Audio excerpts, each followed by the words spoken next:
Welcome back, folks. I have a special guest with me today, Mr. Michael Chu.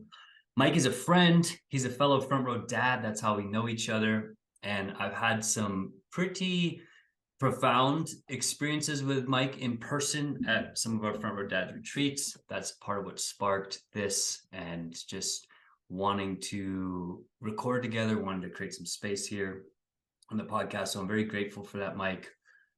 I'm also interested to learn a little bit more about your story, about Champ Dev, about the work that you do in the world. And my jam on this podcast is to actually let you introduce yourself. So who is Mike Chu?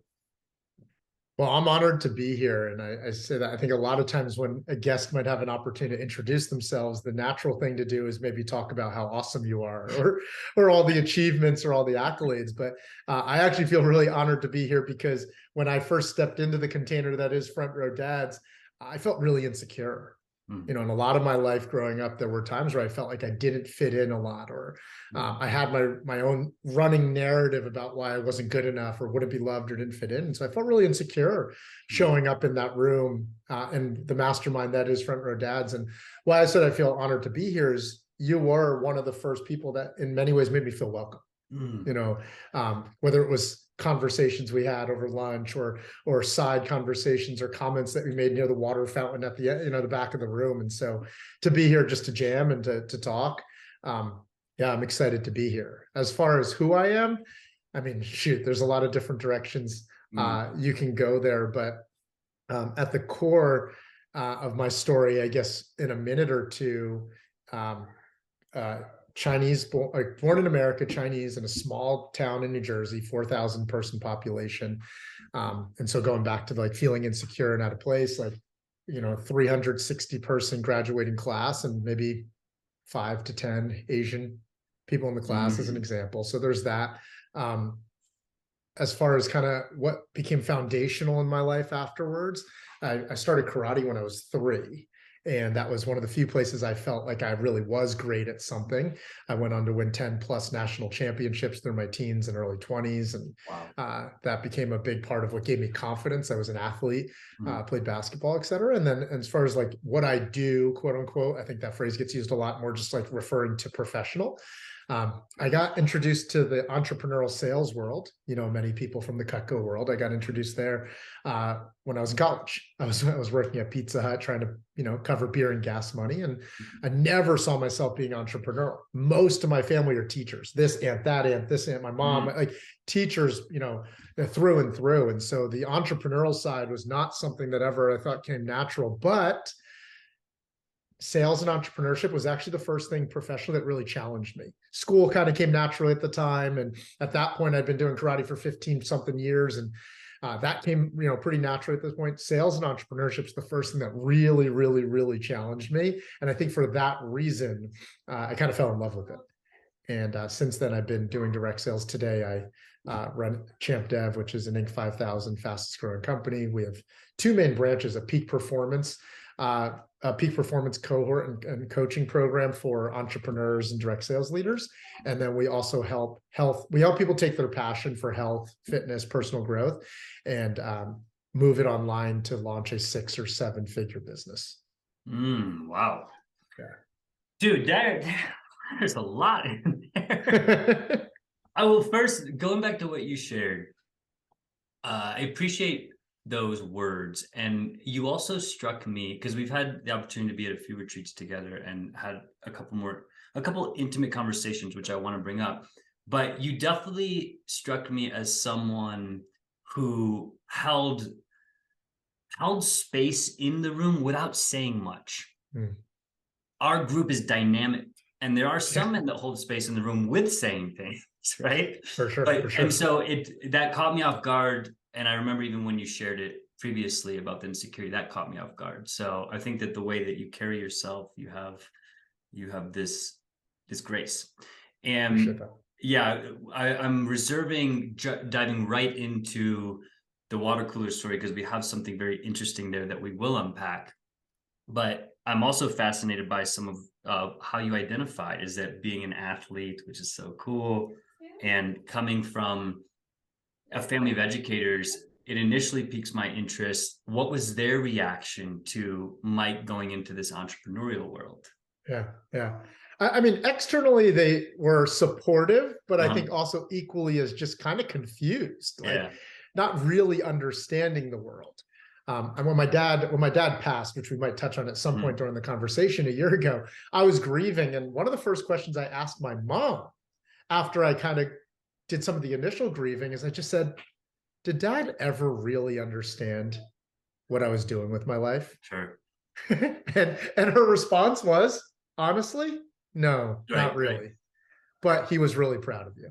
Mm. Right. And so as far as like their initial reaction, I think they were supportive but confused. I think they were fascinated in many ways, but not sure how to really support, because as teachers, a lot of times it is what I consider like the stereotypical 7 to 3, 8 to 4, 9 to 5 life. It's very stable. And entrepreneurship was the complete opposite. I mean, I was stepping out of family dinners early on in my career, which was kind of frowned upon in an Asian family, to take work calls, and I was missing events at times. I was traveling, and so I think externally they were supportive, but internally a little confused. Yeah. Okay. Totally, man.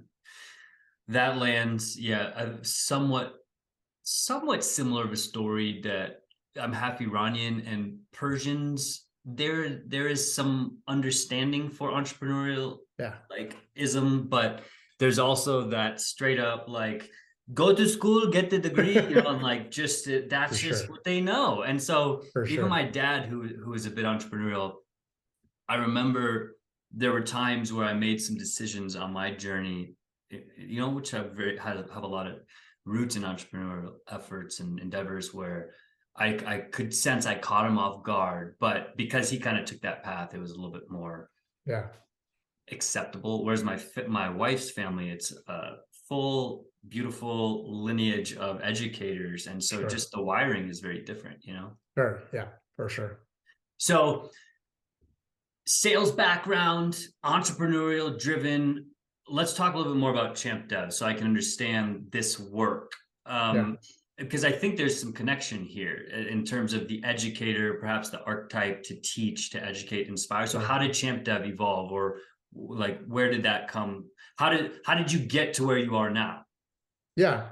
Well, I never really saw myself as someone who was going to teach or coach, Mm-hmm. because I think growing up in the entrepreneurial world where I was creating and I was building and producing, I heard sometimes the very like judgmental phrase, those who cannot do, teach, Mm. right? That phrase. And so I don't know if I ever really had it in my forefront to coach or teach or mentor or anything like that, but it came from this.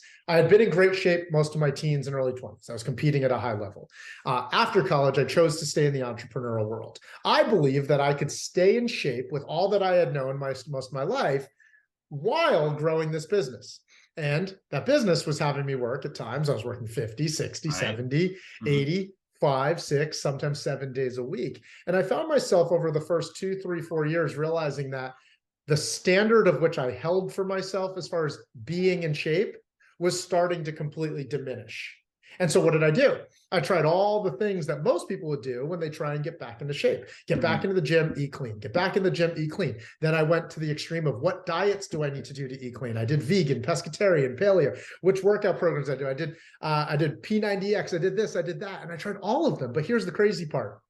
Even growing up a national karate champion and being around some of the greatest nutritionists, health professionals, coaches in the world during those years, nothing was working for me come 25, 26, 27.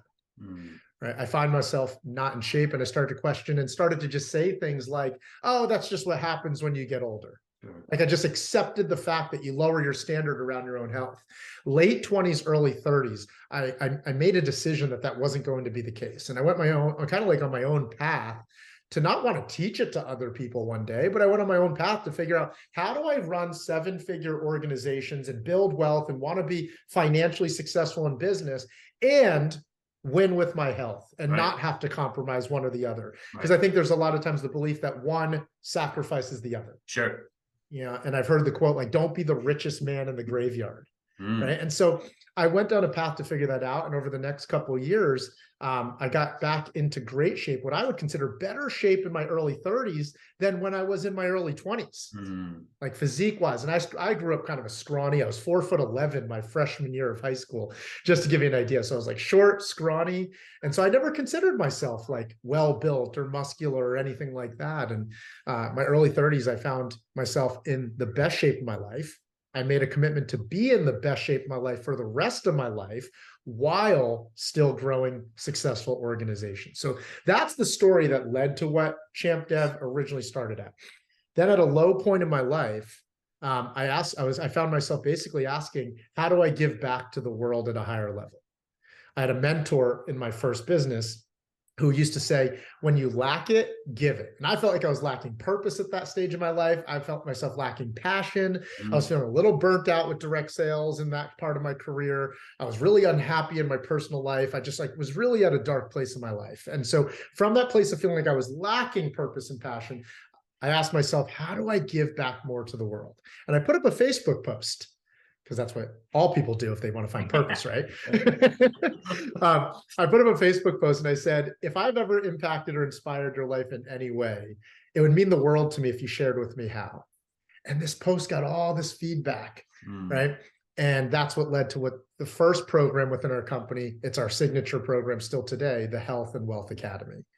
And a common mutual friend of ours, John Vroman, funny enough, it was the very first coaching lesson I learned from him when he was my original coach. Mm. And that is that an abundant life starts with the power of and, not or. And Mm. so that's what led to the Health and Wealth Academy is how can I help up and coming sales leaders, sales professionals, entrepreneurs see that they can build incredibly successful businesses while getting into the best shape of their life with thriving happiness and relationships versus it having to be one or the other.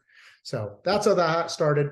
That business grew. People started asking us, how are you doing it? And so we took our exact templates and systems, and we now help health professionals, fitness trainers, personal trainers. We help them transition their business online and create either a 6-figure side hustle or Mm. build it out to a full 7-figure business. So that's kind of how that whole thing unfolded in 3 to 5 minutes there. Wow, dude, that is extraordinary.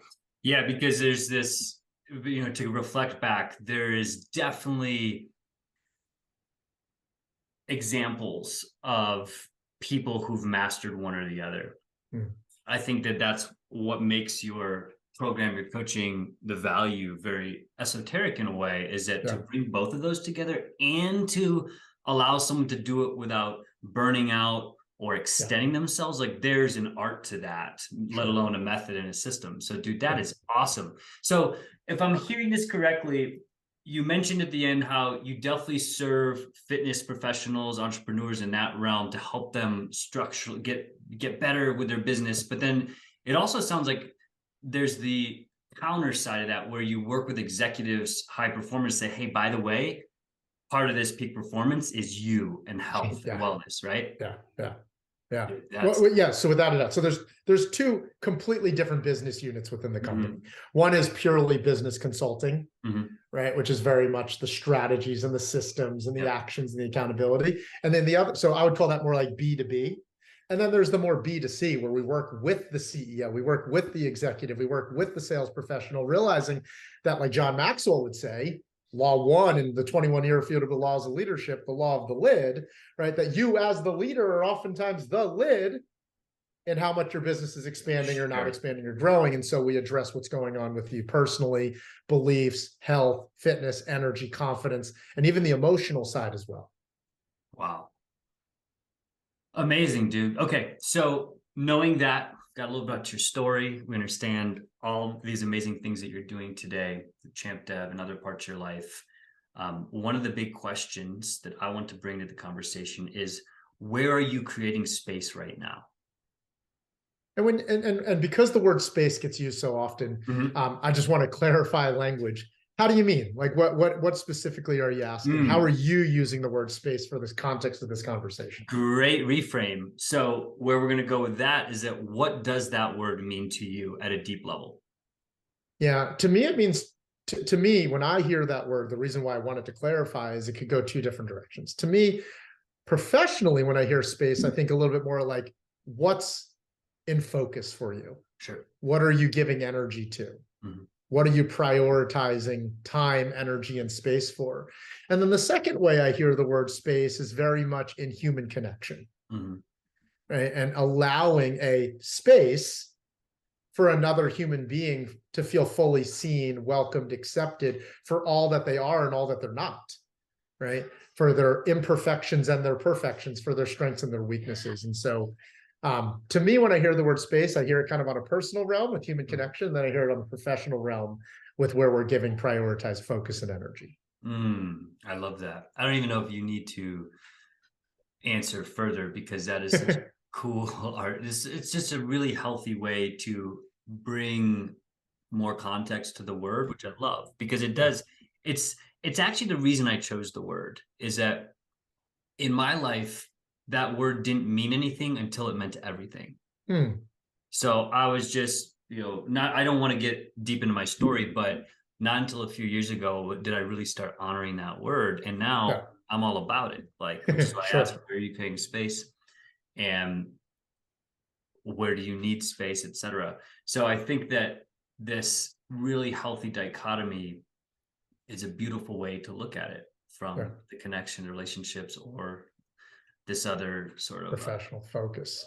precisely. Okay, Yeah. cool.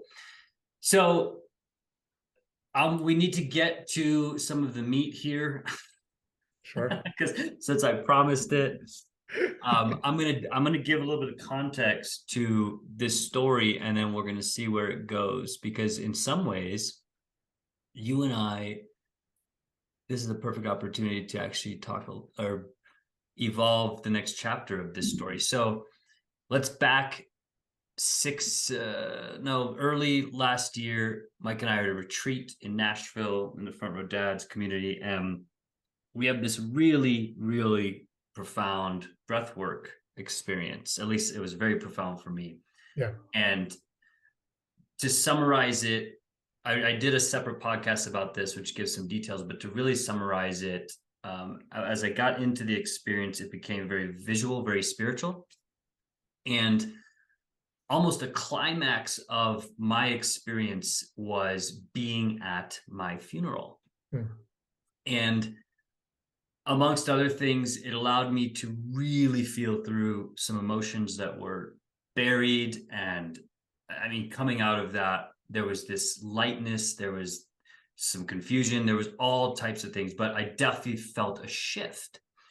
And in fact, it was even hard to describe, but we get up. So the session was over. Other men had shared other extraordinary experiences. And I go over to the water area to get some water. And I see Mike and I just kind of smile. And you said, "How was that for you?" Yeah. I remember pausing and being like, I don't know. I don't know yet. But for some reason, I felt compelled to tell you. What I can tell you is that I was literally at my funeral. And Hmm. I remember you just perked up with like, "Hey, I have something to potentially share."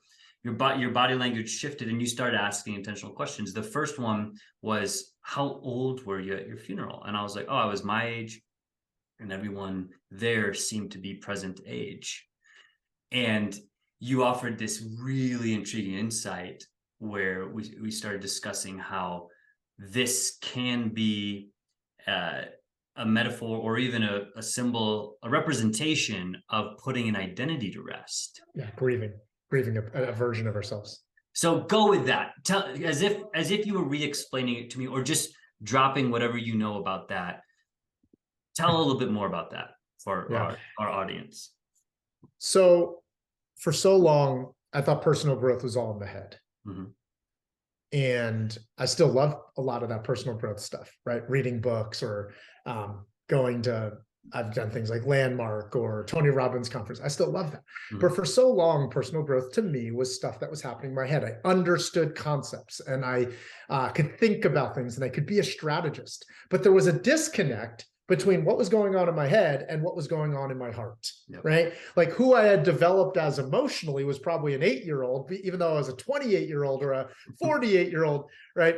In my intellectual side of my brain. And so I remember I started working with a somatic therapist, Mhm. and I showed up with all types of ego to my first session to that type of stuff, because I was like, I've done all this personal growth work. Yep. Therapy, that means something's wrong with you, Yep. right? That means you're broken or something like that. Little did I know that somatic work for me would be the most transformational work that I ever done. Because when you can connect the mind and the heart at the same level, what you're feeling emotionally and what you're thinking mentally, I believe that's a superpower. It accelerates growth, it accelerates expansion and things like that. Now, how that comes back to grieving, though, is that somatic coach at one point said to me, if you want to trigger your deepest shit, if you want to do your deepest healing, start a family, start a business, or start a relationship. And jokingly, I said to her, I said, well, I've done all three in the last like 12 months or whatever it is. And all this stuff was coming up. But where grieving came into play is that if you really think about it, we say all the time, like, I'm ready to step into the next version of myself, right? When people are growing, they say, I'm ready to step into this next chapter. What some people, I'm not saying everybody, from my own experience, what I've noticed, though, that what stops people oftentimes from either A, fully stepping into that next identity or chapter, or ever even getting there, is that to step into a new chapter or a new identity oftentimes requires what? Leaving one old one behind. Totally. And that's oftentimes harder emotionally than we anticipate, because we're sometimes motivated by the new version of ourselves, but we're oftentimes also very attached or comfortable with an old version of ourselves. As an example, I gave up drinking alcohol forever. I think it'll be 4 years this June, right? 4 years this upcoming June. And I knew the reasons I was doing it. I was motivated by it, generational change, improving my relationship, becoming more of a man of integrity, and all these things. So there are tons of powerful whys drawing me towards that decision. And I remember, I don't know if it was 6-ish months after deciding to stop drinking, I was sitting in my apartment on Rainy Street with Kayla, and I just felt sad. And I couldn't figure out what it was. And this is the first time I was really fully introduced to the idea of grieving a past version of ourselves if we want to accelerate our growth. And really what was happening, the sadness that I was feeling, is that I started to become far enough distanced from the drinking version of me. And even though I knew I never wanted to go back to the habit of drinking, the action of drinking, the identity of me as a drinker was being put to rest. And I kind of loved that guy, right? That guy was fun. He was a fraternity guy. He was a high school party guy. He traveled the world. He shared great bottles of wine over amazing dinners and conversations. He networked, he built, right? And so the identity of me as a drinker was being laid to rest if I was no longer drinking.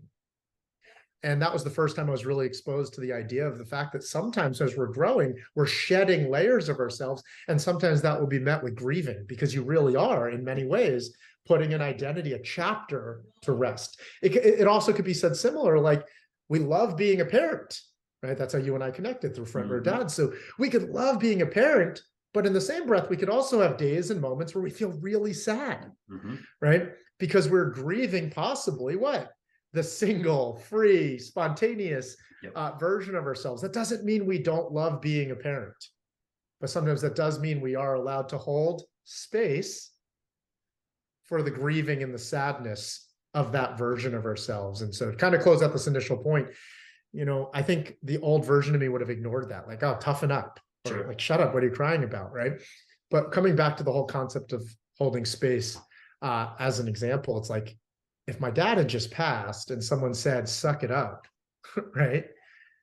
That would never be said in society, I don't think, or rarely would ever be said in society. Instead, we would hold space for people. But if we can translate, Ali, the same thing, and realize the same way I would grieve the physical death of my dad's body, we oftentimes will grieve the emotional or spiritual death of different identities and versions of us over the years. And that's why, I don't remember where I heard the quote, but even when it comes to our parents, there are two deaths that we need to grieve of our parents. There's at one point where we have to grieve the spiritual death, the image we have of them being this perfect parent. And then there's the day we grieve the physical death of our parents. So that all kind of falls under the category of grieving. So I'll pass it back to you for now on that. Totally. Wow. Yeah. So a couple things that come up quickly are do you think there's a weight or a cost to holding space for too many active identities? I think there's, well, potentially, yes, if two identities are in conflict of each other, right? If in one breath I want to be an amazing, yes, if I think if there's identities that are potentially in conflict with each other, yes, in that breath. But the other way I hear that question is there conflict or cost if we don't hold space Yes. for the grieving of an identity, right? And there's the whole concept of what we resist persists, right? Well, I think oftentimes if we resist the fact that there is a moment of grieving, that it persists. But there's a second half of that quote that I heard somewhere that says, what we resist persists until it expands and then one day explodes. And so I think if we don't hold space for the grieving of that version of ourselves and it persists, what might that look like on the other side if it expands and explodes? Right. It could look like resentment towards a significant other. It could look like anger or hate towards a child. It could look like burnout or letdown, or it could look like a lot of ugly things. And as someone who didn't always know how to process my own emotions until I did a lot of somatic work, I have dozens, if not hundreds of stories of times where I didn't hold space for my own emotions. Then you pair that with alcohol and it would be met with saying vile stuff or physical, expressions of anger and stuff like that. And so, yeah, that's the cost or the conflict that I think is there if we don't hold space for the grieving of different identities. For sure. Yep, that lands. Totally. It becomes fireworks because it's just suppressed. And to your point, it's just not being fluidly processed. That's exactly my relationship with the minimal amounts of somatic breath work that I've done, and how it's opened up different doors into really sitting and feeling things at a level that I just didn't know how to do before. So I think it's a powerful tool. And since that day, I've shifted and like evolved my relationship with emotions in meaningful ways. So this stuff is real. In case anyone if they haven't gotten it yet, like somatic breath work is powerful. And somatic work, Ellie, really quickly, can sometimes feel really woo-woo to right. Like a type achiever type. At least that was me, right? Yeah, sure. I'm so A type. I'm so like achiever that like sometimes slowing down to do that stuff can seem woo-woo. So this simple analogy helped it make sense for me, right? And that was like, if I hold on to the identity of who I was in high school, but I'm now in college, I might struggle, right? Because I'm trying to be this guy over here, but I'm also there comes a point where I have to let go of that high school version of me. Or if I'm trying to become this professional CEO, but I'm still partying like I'm in college, right? And I use those as examples of just kind of using real life examples of times where we do have to let an identity to rest. Right. And we've all seen that 45-year-old who still thinks they're in college. Yeah, sure. Right. We've all seen that 25-year-old, jokingly, there's probably me at one point, who still thinks they're in high school. Right. But if we can learn to love and honor that season, but also allow ourselves to grieve it, only then can we really fully step into the next identity if we want to become. If not, we stay too attached to an old identity at the cost of stepping into the next version, identity, chapter of our lives. So I just wanted to throw that in there.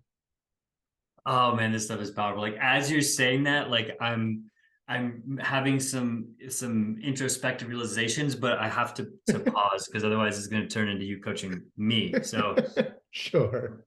The other thing you sparked that I wanted to ask is, do you find, especially because you're in this world and you now have this deep coaching background with all these tools that we're discussing, do you find a reason to distinguish between personal growth and personal transformation? Do I feel the need to distinguish the difference between the two? No. So are they synonymous to you? Yeah, I mean, yes. If anything, the person, like if I were to just try and create distinctions between the two terminologies, the growth is the process, the transformation is the outcome, right? Like where we want to get to, but the two are tied together. Yeah, I like that. Because I've been wrestling with if there even needs to be a difference, but I think that's a really beautiful way to keep it simple. Yeah. Sometimes transformation feels heavy for people. And I appreciate that insight. Okay. One other distinction, as you said Yeah. it that way, I think some people attach to personal growth a little more naturally because it feels a little more heady. Like I Totally. read books or I listen to podcasts. Transformation can start to feel a little more like you're asking me to go emotionally deep or spiritually deep. So Yes. that might be a distinction for some people between the two, but Mhm. that's not my natural reaction when I hear the two different terms. Totally. Totally. Okay.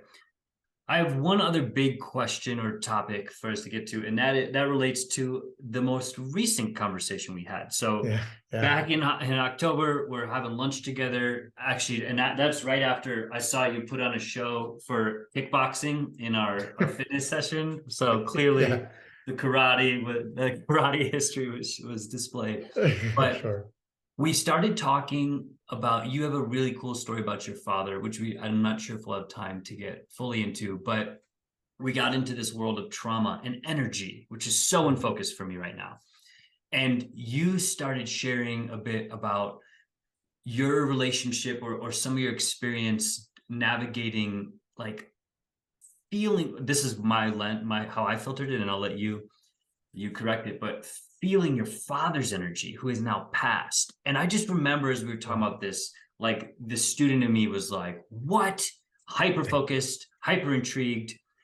I don't even know if I can label it correctly, but I just interpreted you having some understanding of being like, yes, I've gotten to a level where now I can actually feel some of my father's trauma or feel some of his energetic things that are cellular based. Yeah. Yeah. Well, I just want to acknowledge that even when I hear you saying that to me, um, part to any of the listeners that might go, that sounds a little wacky. I get it. I would have said the same thing a handful of years ago, and largely because I didn't even know how to address my own cellular, somatic, nervous system, body, et cetera, right? So how could I ever connect universally? But if you even believe, even so slightly, that we are all connected, then maybe you can allow your mind to stay open to the fact that there might be some truth to what the conversation that you and I are referring to here. I don't know where to start per se, but I'll start with this. Yeah. My relationship with my dad was tumultuous, and we butt heads a lot through most of my adult years, through most of my teenage years. I felt like he never understood me, and I felt like I never understood him. We argued a lot. I didn't feel safe around him physically and emotionally a lot of times. That probably goes back to he was an alcoholic for many years. He was clean and sober for his last couple of years. But a lot of my childhood days, or I remember halls being punched. I remember yelling. I remember, him chasing, me and my siblings. And, while he never did actually physically hurt us, there's still the childhood side of not feeling safe. And so I'll start there. My dad and I, when I say I feel like I'm connected with him, it's not because I had a really close relationship with him. In fact, it was because right before he passed, I really started the process of grieving the spiritual death of my dad. And I think that's where this all started to begin. Well, the connection with him began. The journey started with me learning how to process my own traumas, triggers, emotions, whatever you want to call them. But months before my dad passed, and I don't know if I would share the story if he was alive, but now that he's passed, and I think we've healed, there was some stuff that happened right before he passed that I was really embarrassed by. And I was ready to write him off as my dad completely. And so it started with me grieving the spiritual version of me picturing my dad having to be this perfect man and realizing that he's not. And I was doing this Wim Hof somatic breathwork session weeks after all this happened, right? And I was angry. I was ready to write him off. I was sad. I was all these things. And as I was doing this breathwork, similar to you, seeing yourself at your own funeral, I actually saw myself at my dad's funeral, but he was still alive, remember, at this point. And I grieved and I wept but I remember watching his casket. But really what was happening is I was letting go of the emotional expectation of letdown and disappointment, all those things. I was grieving the spiritual side of it.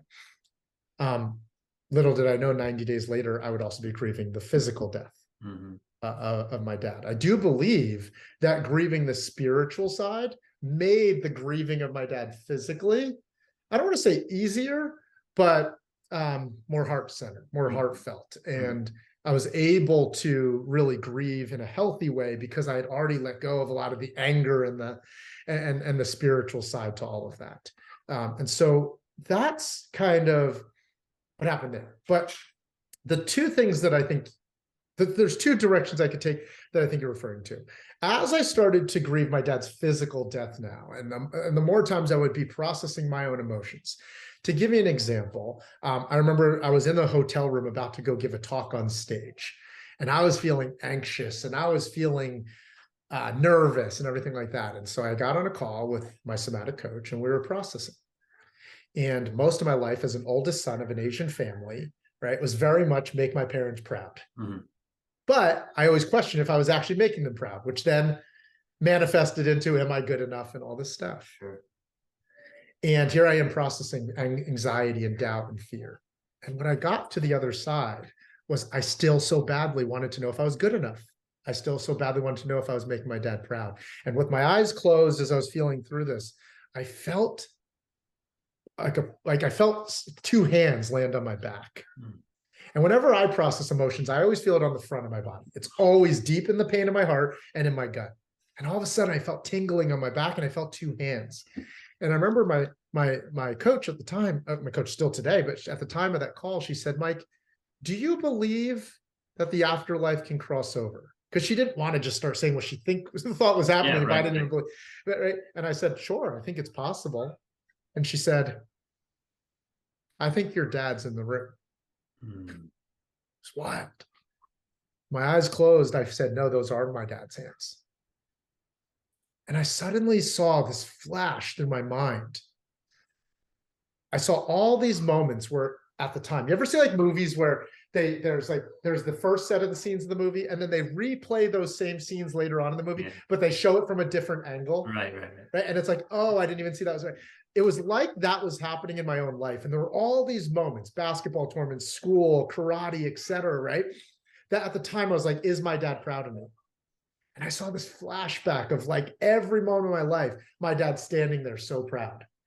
Or my dad not knowing how to verbally say he was proud of me, but feeling proud.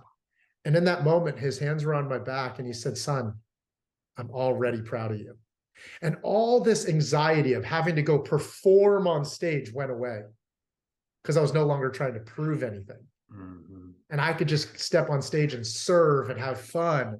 And arguably, I went and gave the best message I'd ever given in my career. I had more fun doing it, right, during that. And that was an example of kind of the cellular connection with my dad. And then a second example is I remember processing like, does my dad get me, right? And it was really this wild visualization as I was healing and I was processing. And I saw my dad not really seeing me is what I was seeing in my mind, right? Always drunk or always busy or always like in his own world and not fully seeing me.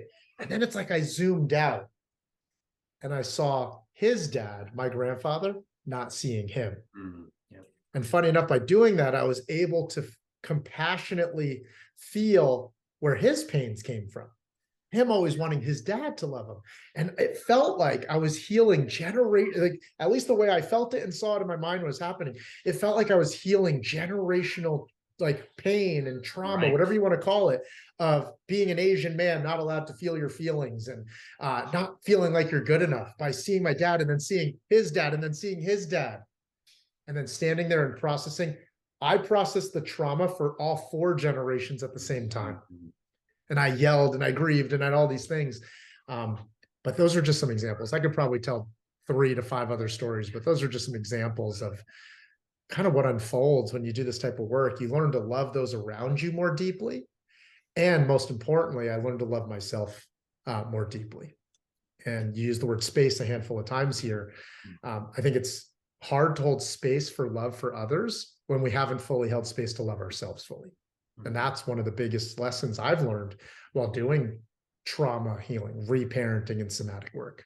So I could go on and on, but I want to see what you maybe want to comment or question on from there. Yes, I was going to say there's a lot of energy evoked First, thank you for that gift, because I think there's so much wisdom in what you just shared from your experience. It gave me a sense of raw inspiration. I want to know if there's a recording. I want to see that speech, by the way. Yeah.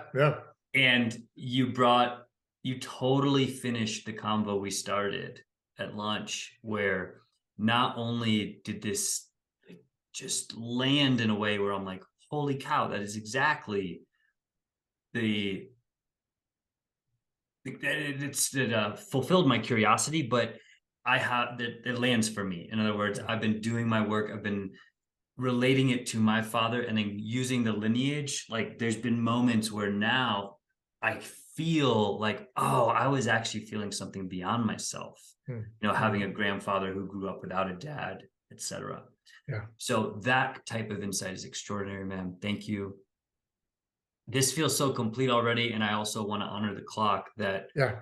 I just want to give you some space. Is there anything left unsaid for Yeah. today's combo?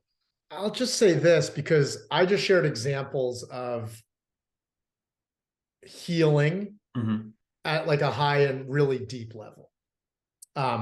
And so to anyone listening might go, that sounds like you were on drugs or something like that. And admittedly, I was not. While I do understand psilocybin and all those things, or ayahuasca could have similar effects, all the things I've shared were completely through just learning how to process my own feelings. So I'll just say this at a fundamental level. Why the gift of learning how to feel my own feelings became so powerful is, if you just believe at all in principles of like what you resist persists until it expands. Well, the number of times I said things like, no, I'm fine, or I don't feel stress, or right. All that was me just resisting the actual emotion. So just by giving myself that release valve a little bit became really healthy for my own happiness. But secondly, if you've ever heard quotes before, like, you can't heal what you don't feel. I know people that can just think about things, feel complete, and move on. That's not me. I'm actually very naturally an emotional being. I'm very sensitive by nature. And so that became powerful for me to realize that I can't heal just by talking. I have to feel. And so that's the second thing that I learned about the power of being willing to slow down and feel my feelings. But the third one was this, and that is that feeling one's own emotions, especially if you're a man who grew up in a generation or in a household at all that said things like man up, or be strong, be strong, or toughen up, or big boys don't cry, or whatever it is. I just took the reframe that learning to feel my feelings is true strength. It is a muscle that is developed over time. And I just didn't really start going to the gym of emotional stuff, so to speak, until I was 30. Right. But I started lifting weights when I was 8 or whatever it is. I started doing karate when I was 3. And so it allowed me to just be patient with that as well, and enjoy the process of learning to develop a new muscle. That might not always lead to these deep connections with your dad and everything like that. It just might lead to a higher level of joy, a higher level of happiness, a diminished level of anxiety or stress. And that's the approach I have taken, or I've learned over the last 5 or 6 years about emotional healing. And I'm not an emotional healing coach. I don't pretend to be an expert around this. This is me just sharing my own journey and my own experience and the impact it's had in my world. And so even if there's one man who can hear this and say, I've been suicidal or depressed or burnt out or overwhelmed or anxious, and I've done all the reading and I've done all the books, maybe I need to slow down and actually feel whatever it is I'm feeling. Hopefully this inspires even one man to do that. Indeed. Gotta breathe through that. Thank you, brother. This was not, if it didn't help anyone else, it helped me. I appreciate you being in my life. Yeah. I appreciate you creating space for this. This is one of those things that I'm probably going to re-listen to. Yeah. So I appreciate how much we got through today. Yeah. And I'm excited for more of these water or lunch combos to come. Yes, my pleasure. I look forward to them as well. All right. Thank you, brother.